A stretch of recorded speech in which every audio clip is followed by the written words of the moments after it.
Salut à tous, c'est Gémeaux Sorcière.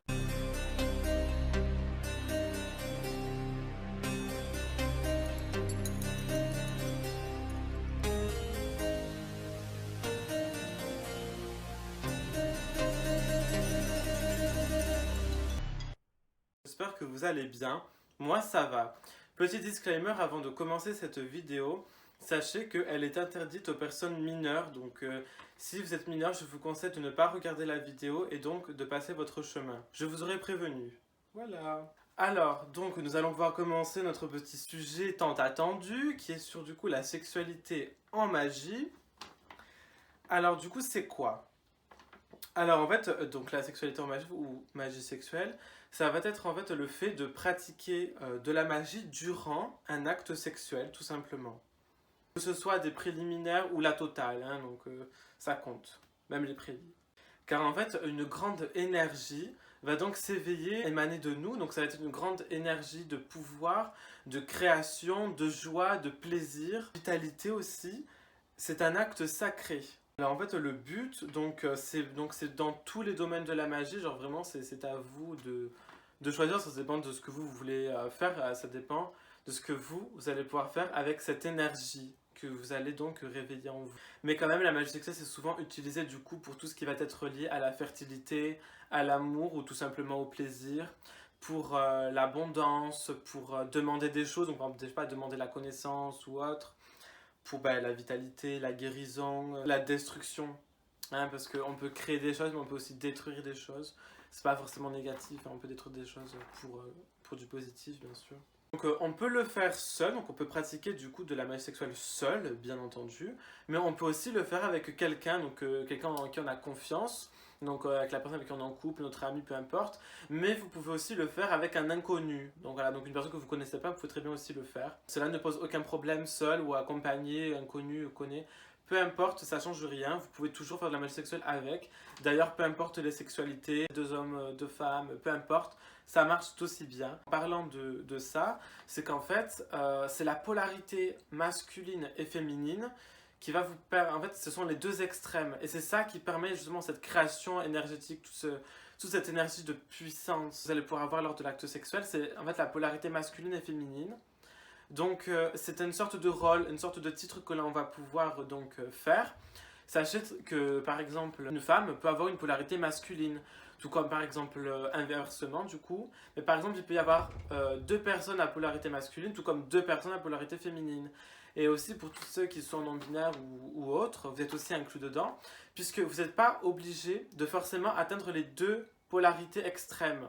Vous pouvez aussi atteindre le milieu tout simplement.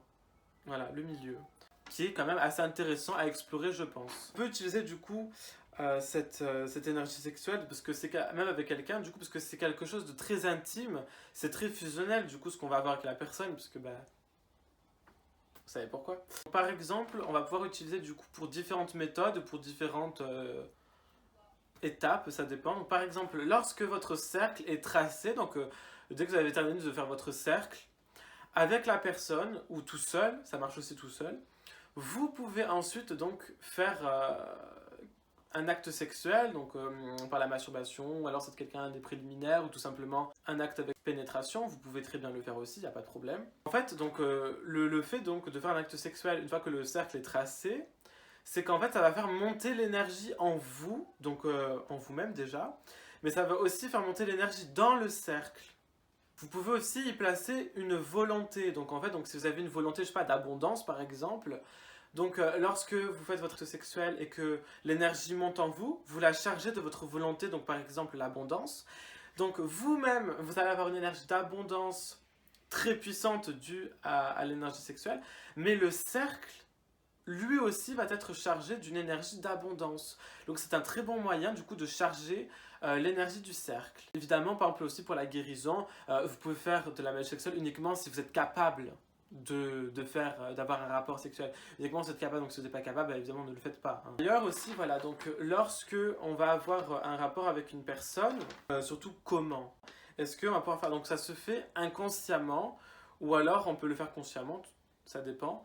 Alors sachez que l'énergie va monter en vous naturellement durant l'acte sexuel, mais pour les personnes qui n'y arrivent pas, parce que ça peut arriver, Dans ce cas, c'est à vous-même de visualiser votre énergie dans tout votre corps, que cela parcourt votre corps, que l'énergie monte et s'éveille en vous. Vous pouvez ensuite la charger de votre volonté. En fait, voilà, une fois que vous sentez bien l'énergie en vous, vous pouvez donc la charger de votre volonté si vous voulez. Hein. Vous n'êtes pas obligé de charger de la volonté. Hein. Ça dépend de ce que vous voulez. Vous pouvez d'ailleurs aussi du coup vous connecter à votre partenaire, s'il y a quelqu'un évidemment, afin du coup de sentir son énergie à lui ou elle, peu importe. Et vous pouvez aussi placer votre volonté dans la personne aussi. D'ailleurs, souvent lorsque vous êtes en pleine fusion, donc lorsqu'il y a pénétration, que vous êtes connectés tous les deux, donc vous pouvez visualiser vraiment que votre énergie à vous, vous visualisez vraiment toute votre énergie dans tout votre corps, que cela parcourt aussi la personne, vraiment créer une grande harmonie, que vos deux énergies sont en fusion, qu'elles ne vont plus qu'une. Et du coup, vous visualisez aussi l'énergie dans le corps de la personne, que cela parcourt et que ça fait un cycle. Et d'ailleurs, du coup, si vous ajoutez votre volonté, bah, vous dites bien que ça fait quelque chose de très puissant, quoi. C'est selon certaines traditions, selon certaines pratiques, lorsque on a un orgasme, on peut faire un vœu. Petite note pour vous, cadeau. Donc, durant un rituel, donc avec des ingrédients, donc des bougies, des plantes, fumigation, peu importe, vous pouvez donc faire des choses avec ça, vous l'aurez compris. Mais vous êtes l'ingrédient principal de votre rituel. Donc, par exemple, c'est vous-même. Donc, imaginons pour votre rituel, il faut que vous ayez un orgasme pour la suite du rituel. Donc, bah, il faut que vous ayez un orgasme. Du coup, ça fait que c'est vous qui allez permettre l'étape suivante. D'ailleurs, vous pouvez créer aussi vos ingrédients donc par les semences comme la transpiration, la salive ou tout simplement bah, la semence, donc la mouille ou le sperme. Vous pouvez aussi créer vos ingrédients qui vont vous servir pour la suite de votre rituel ou quoi. C'est totalement libre, c'est à vous de voir, quoi. Moi, je vous fais qu'énumérer les choses que vous pouvez faire et utiliser. N'oubliez pas aussi que du coup, le corps est sacré et que l'acte sexuel l'est aussi. Posez-vous les questions, donc toutes ces choses que vous faites à vous-même et que vous faites à votre partenaire, pourquoi est-ce que vous faites ça?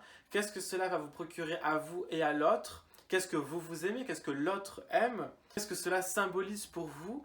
Toutes ces questions, en fait, ça va vous permettre de mieux vous connaître et de connaître votre partenaire. En fait, pourquoi? Ben, ça va vous permet tout simplement d'être plus efficace. Donc, imaginons, il vous faut un rituel où il faut être très endurant.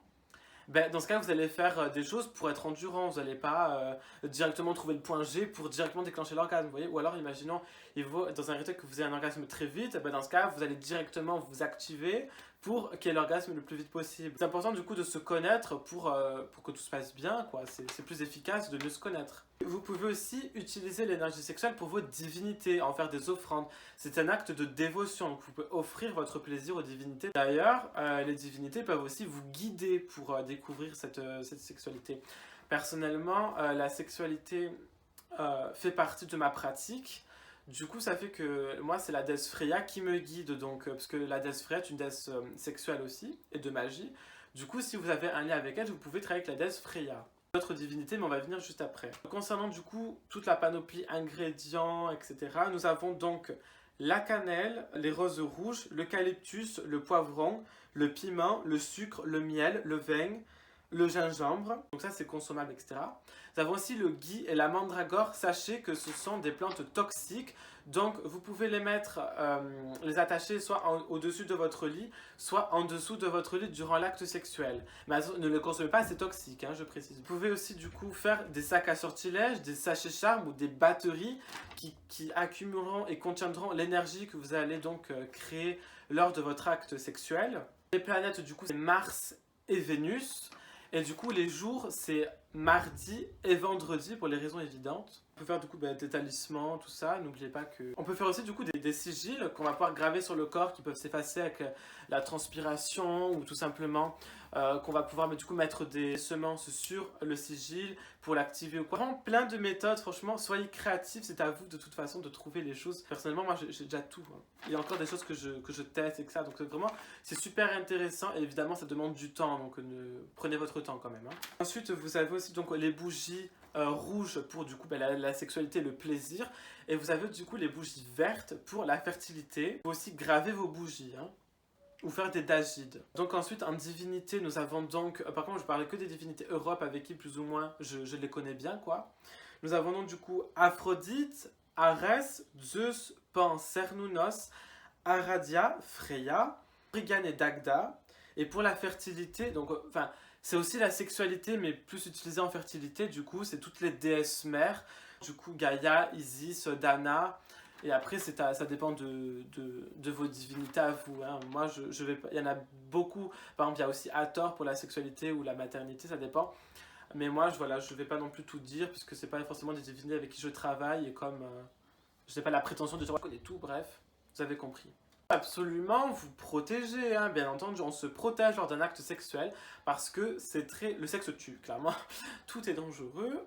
Surtout, on se protège, on fait les tests. Donc voilà, je vous conseille d'aller faire les tests. Si vous voulez le faire à quelqu'un, demandez à la personne de faire aussi le test. Et la feuille sous les yeux, vous voyez bien que tout est clair, tout est clean, tout est parfait.